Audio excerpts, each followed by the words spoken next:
Hi everyone, it's Astra. I already know I'm gonna maybe get some kind of, I don't know, people watching this that are like, well, you were able to go on the Appalachian Trail. What are you talking about? Or, you have a pretty good lifestyle yourself. I will explain in another video all about, kind of my early childhood. That's gonna be an Astra's Corner video coming up. Today's topic is a social and political one. Now, we needed to find something. So today's today is an undervalued point that I don't see that we need to see more of. So we have.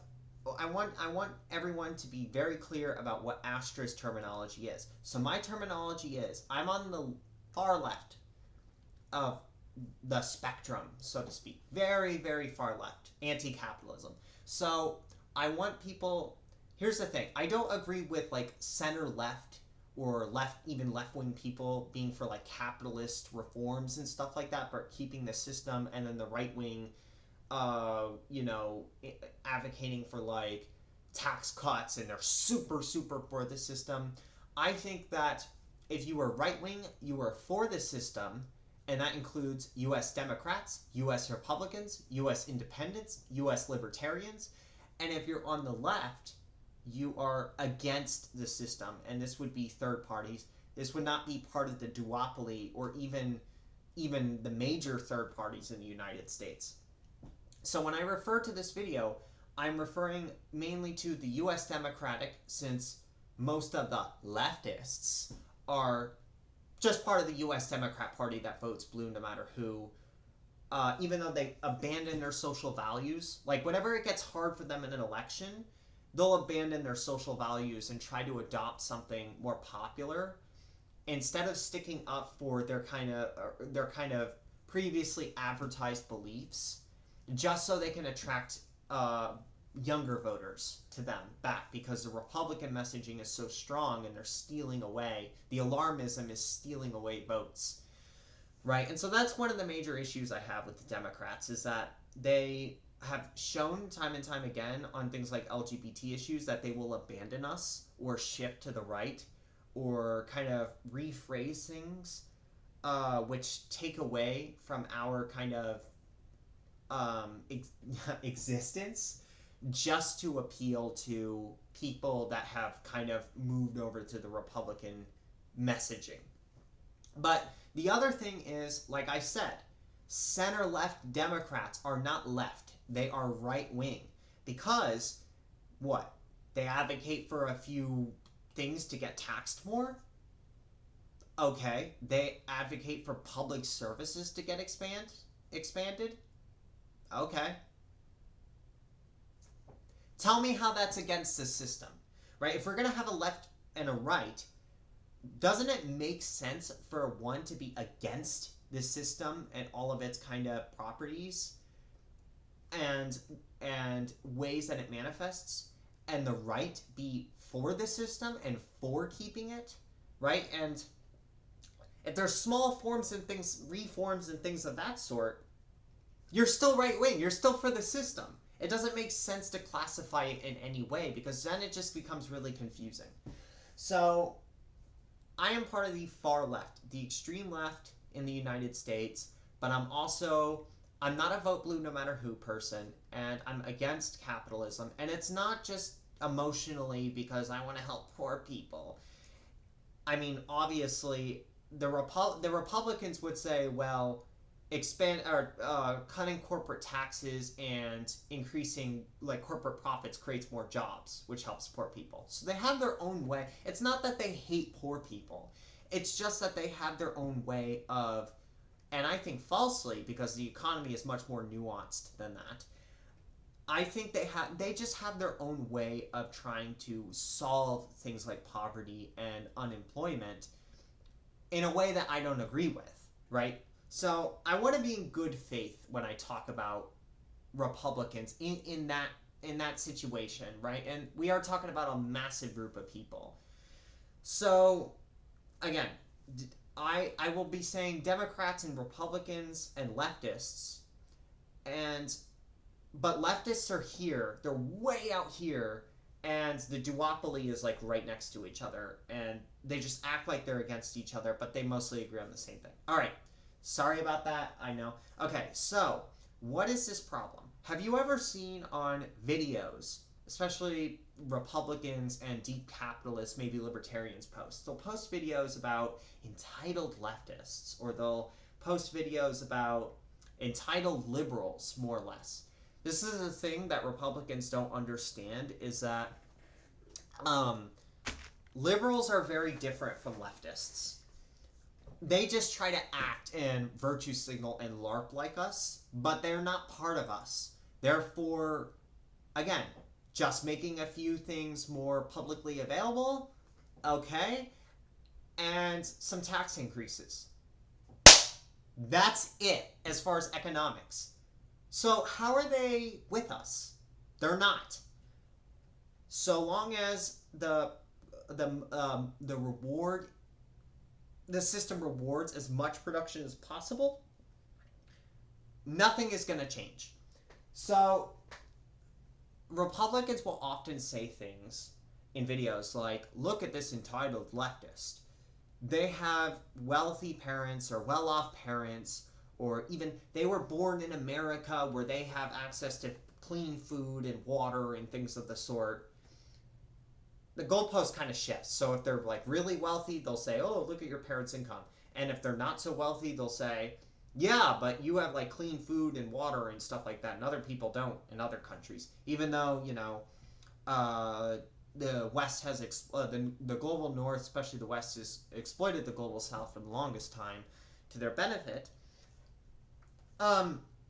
But that's besides the point. The goalpost, they kind of shift the goalpost depending on who it is if they want to make that point.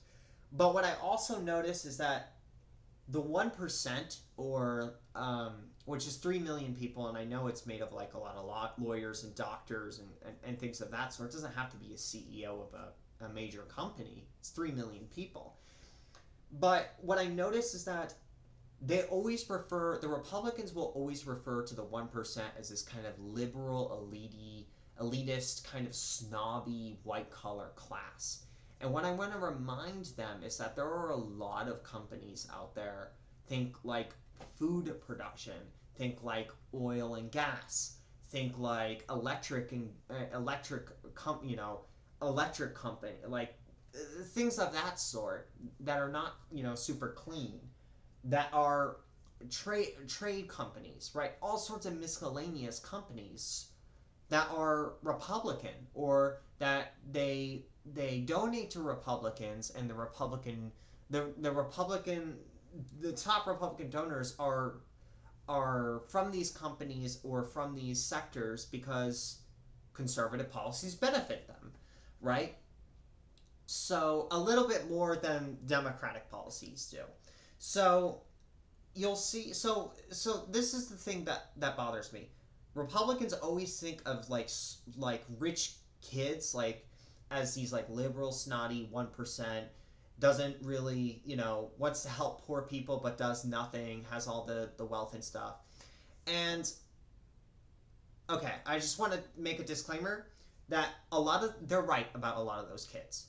If it were their house, if it was their property, if it were their possessions that are luxurious or worth a lot, were given away or distributed in some way for the public good, they couldn't be bothered to do it themselves and get outside of their comfort zone, but they're fine with everyone else's stuff of the same stature getting taken away, right? As soon as it's them, nope, I'm out, right? That pisses me off. What also pisses me off is when you have socialist Twitch millionaires that go on that constantly kind of virtue signal their political and social identity 24/7 because, well, it makes money, but it's also, they feel like it's important to broadcast, and yet their lifestyle completely corrupts their identity. So, or their lifestyle completely corrupts their identity and their upbringing. Hassan, what was that? Oh, I'm sorry. So there are people like that piss me off, right? And I think that true leftists will try to find ways to help poor people out, or help those that are less disadvantage from them when they can. For example, putting the cart back, because minimum wage workers, putting the cart back at the front of the store instead of the cart carriers makes a big difference. I do that every time. Donating to just like $5, or $10 to the person out front. Make it, there's a ton of ways to do that, and I try to do that myself. I don't want to brag about it. I want to add this on. It does get annoying when these kids that talk about we need to help the poor literally do nothing to help the poor or things of the sort when they obviously can. I try not to be that person. But there's also this thing where there's a lot of the 1%, like I mentioned, that vote for Republicans. They don't vote for Democrats. And so what happens when a sizable amount of these Republican families, they have kids that grow up to be economically conservative, and they're debating online and stuff like that, and they're like, we need tax cuts. We need corporate tax cuts, individual tax cuts. We need like things of the sort. Basically, reduce corporate regulations. Sorry, my mind is not. I've been up for a long time. Economically conservative policies, but especially those that kind of take away like public infrastructure or take away from the idea that lower and middle class Americans are struggling and they need more support or services. I'm sure there are constructive arguments that said children and teens and people that make their money off of inheritance could have, and I'm not saying that they shouldn't be able to have an opinion, right? I'm not going to say that, and I'm not going to say it's invalid automatically, but I have a real problem that the Republicans refuse to admit that there are a lot of people on their side that fit this category. That, okay, so your family's in the oil and gas industry, big here in Oklahoma, by the way, and they have a $15 million net worth. Top 1% is $13 million. They have a $15 million net worth. And you're sitting here debating lower and middle class people online in which you've never had to grow up in such conditions.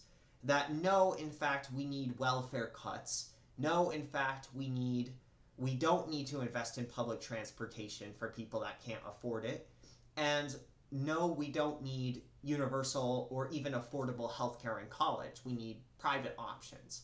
And so, do you see how that's kind of an entitled opinion as well? I asked the Republicans this because this is what I see, right? Is they're constantly talking about Democratic kids. Again, they are kids that just want a couple extra cuts to capitalism, like basically tax increases, and that's it. They're still for the same system. And then leftists, because they usually group the two together even though we're very separate. They accuse us of like, well, you're constantly advocating for like helping the poor people and giving your money away and things of that sort, and you're doing nothing to do it. What about all of these other people?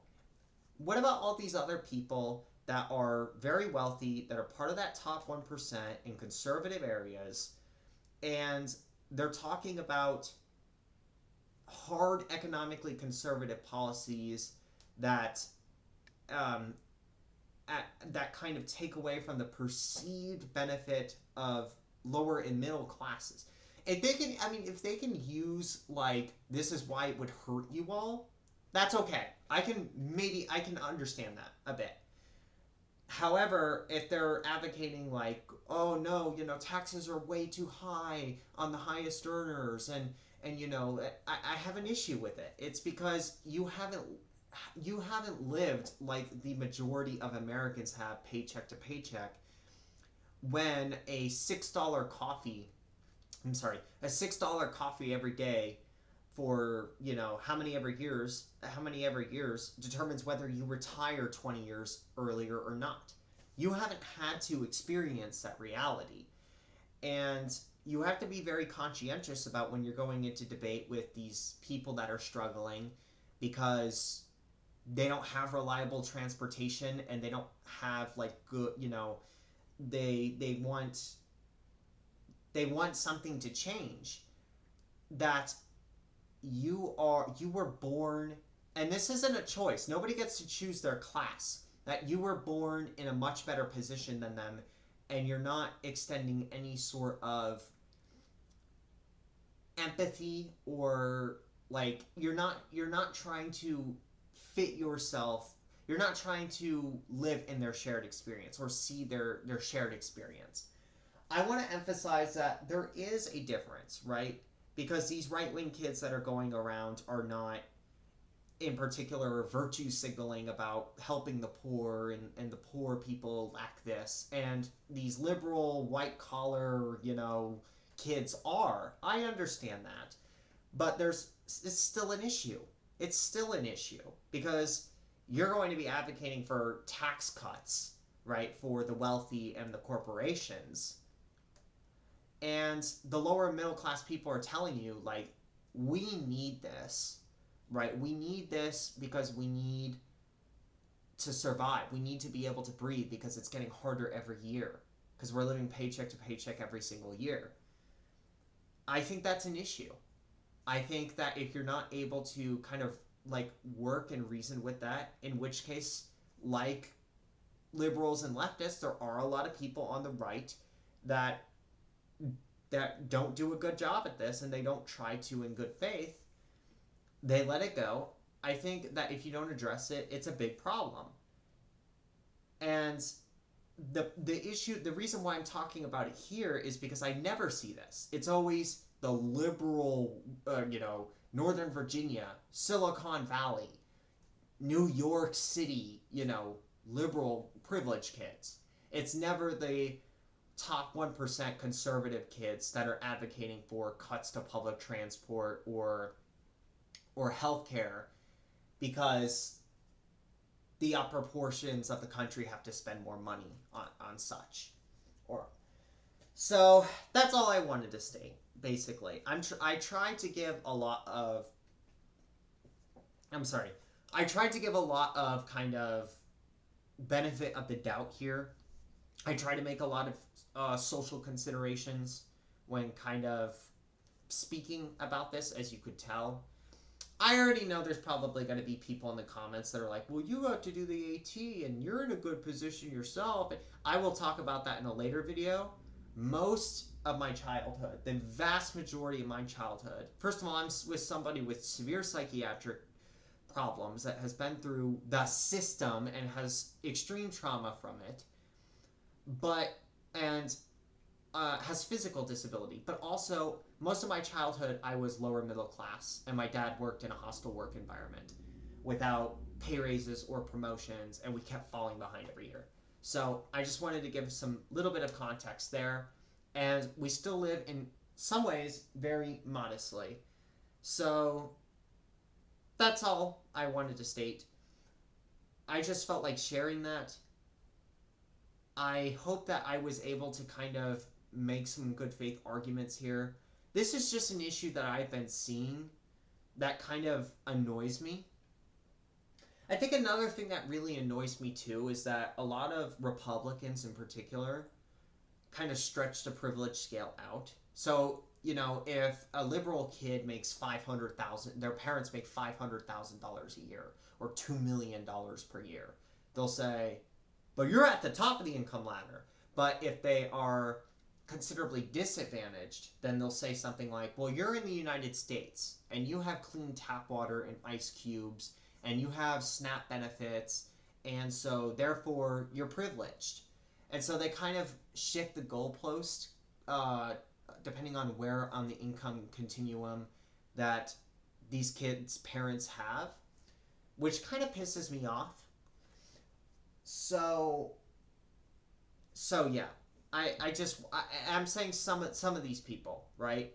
I'm sure there are many Republicans that try to debate in good faith, and I think, like I stated previously, they just have a different answer or to solving poverty that I think is outdated and in which case it's a lot more nuanced than just companies get tax cuts, they generate more profit, and they create more jobs. So that's all I really have to state.